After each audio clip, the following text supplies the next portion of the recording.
పండించుకొనుచున్న అతడే క్రైస్తవుండు, అతడే సిక్కు, అతడే హైందవుండు, అతడే ముస్లిమును, అతడే మానవుండు, అతడే గురువు, అతడే మానవుండు, అతడే గురువు.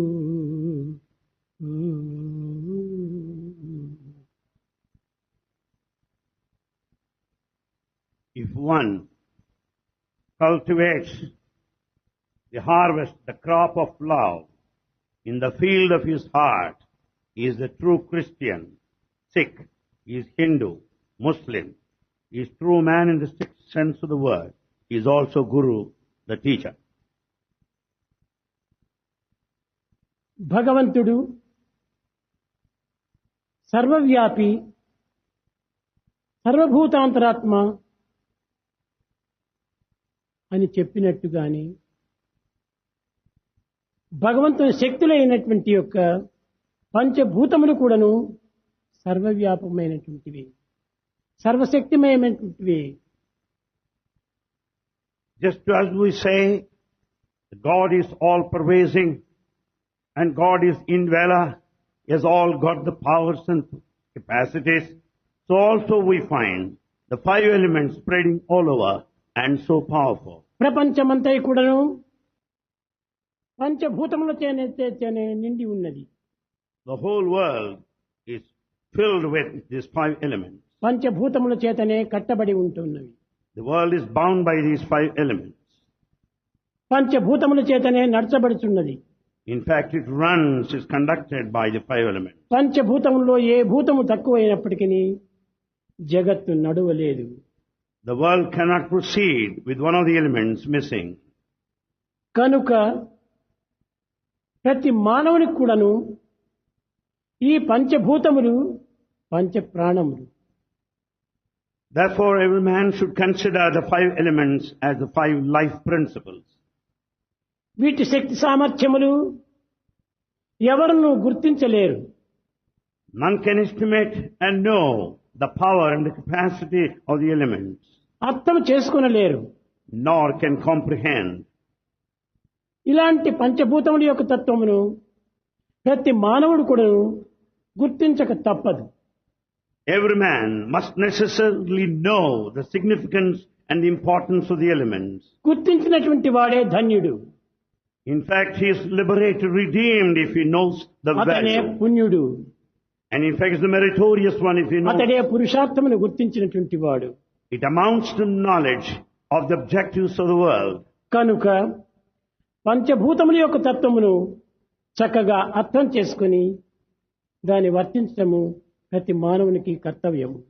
And hence, it is the duty of everyone to know the value and the significance of the five elements and behave. సుఖ దుఃఖములకు, మంచి చెడ్డలకు ఈ పంచభూతములే మూల కారణములు. For the pleasure and the pain, good and bad, the five elements are responsible. కనుక మనం సుఖపడవలనన్నా పంచభూతముల చేతనే సుఖపడాలి. If you really want to be happy, you can be happy with these elements only. మనము దుఃఖములో మునగవలనన్నను ఈ పంచభూతముల చేతనే మనం మునగాలి. The misery is also due to these five elements. ఇవి పేర్లకు కానీ ఆకారములకు కానీ అతి అల్పంగా కనిపించవచ్చును, కానీ ఇది మహా శక్తివంతమైనటువంటివి. This might appear to be so little and fragmental, but yet, then and now, they are mighty powers. ఈనాటి మానవుడు పుట్టినటువంటి వాడు కొన్ని సంవత్సరములకు వరకు పెరిగి తదుపరి ఈ దేహమును విసర్జిస్తున్నాడు. Man, having been born, grows by the age and advancing years and leaves this world. ఈ పెరుగుటకు కానీ విసర్జించుటకు కానీ ఏది కారణం? For growth and death, what is the cause? ఈ పంచభూతములే. The five elements are responsible. ఈ పంచభూతములు ప్రతి మానవుని యందు కూడాను అణువు మొదలు ఘనం వరకు కూడా వ్యాపించి ఉన్నవి. The five elements are spread right from microcosm to the macrocosm.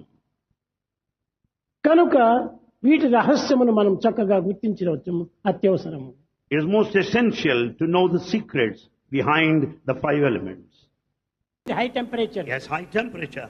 వాడు టెంపరేచర్ వచ్చిందని క్వినైన్ మిక్చర్ ఇచ్చాడు doctor. Doctor has given him the quinine mixture. ఈ క్వినైన్ మిక్చర్ చాలా బిటర్ గా ఉంటుంది, చేదుగా ఉంటుంది. Quinine mixture is bitter to taste. కానీ క్వినైన్ మిక్చర్ తాగినప్పుడే ఈ వచ్చినటువంటి జ్వరం రిమూవ్ అవుతుంది. When once the patient accepts the bitter quinine mixture, he'll be relieved ఈ of the చేదు suffering. క్వినైన్ మిక్చర్ నేను తాగనకపోతే నీ జ్వరం అక్కడే ఉంటుంటది. If you are not prepared to take up that bitter quinine mixture, అదే you విధంగా కష్టం continue కూడా to suffer. ఏదో నీ రోగ నివారణ కోసమనే కష్టం వచ్చింది.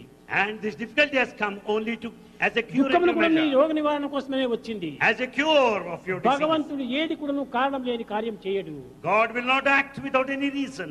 ప్రతి కారణానికి కూడా ఒక కార్యం ఉంటుండాలి. In fact, there is ప్రతి కార్యానికి కూడా ఒక కారణం ఉంటుండాలి. it's all a relationship ఆ between cause కారణ and effect. కార్య సంబంధమైనటువంటి ఒక విషయాన్ని గుర్తించుకోలేక మానవుడు దేవుడు నాకు కష్టాలు ఇస్తున్నాడు, దేవుడు నాకు బాధలు పెడుతున్నాడు అని అనుకుంటాం. అది చాలా పొరపాటు. దేవుడు పెట్టేది ఒక్కటే లేదు. Man does not understand the relationship between the cause and effect. On the other hand, he goes on blaming God. God is putting me this suffering. No. పడేది తానే, అనుభవించేది తానే. In fact, he does, and he has to ఈ experience. సత్యాన్ని మీరు గుర్తించాలి. Know this truth. ఎవరో నన్ను తిట్టినారు అనుకుంటున్నావు, You say someone accused you. అప్పుడు నీవు బాధపడతావు. You feel so sad. బాధపడకూడదు. Don't never feel sad. తిట్టిన వాళ్ళు ఎవరున్నారు, Who is there in the accuser? తిట్టించుకున్న వాళ్ళు ఎవరున్నారు? Who is the one who is accused? ఇద్దరిలోనే ఉన్నది ఒకే ఆత్మనే. The same Atma is present కాబట్టి in both. తను తాను తిట్టుకున్నాడు. So it amounts to reprimanding, scolding one's own self. చూచారా, ఈ సమత్వాన్ని మనం వహించాలి. This equanimity we should develop. ఇట్టి పవిత్రమైనటువంటి భావాన్ని మనం పెంచుకోవాలి. We should develop the sacred feelings that way. ఇట్టి అనిత్యము అశాస్త్రమైనటువంటి ఈ నీటి బుడగ కోసం This ephemeral, transient water bubble, the body, మనం సరి అయినటువంటి నడతను నడచాలి. we should lead a rightful life. యువతి యువకులారా, Young men and women, మీరు వేరుగా భావించకండి. don't consider in a different మీరు way. చెప్పేది ప్రతి ఒక్కటి కూడా మీ మంచి కోసమనే. Whatever Bhagavan tells you, ప్రతి it's for ఒక్కటి your own కూడా good. భగవత్ తత్వం కోసమనే చెప్తున్నాను. It's only to develop the spiritual values in you. అన్నింటి ఎందుకు ఒక అర్థం ఉంటుంది. There's meaning in everything that Bhagavan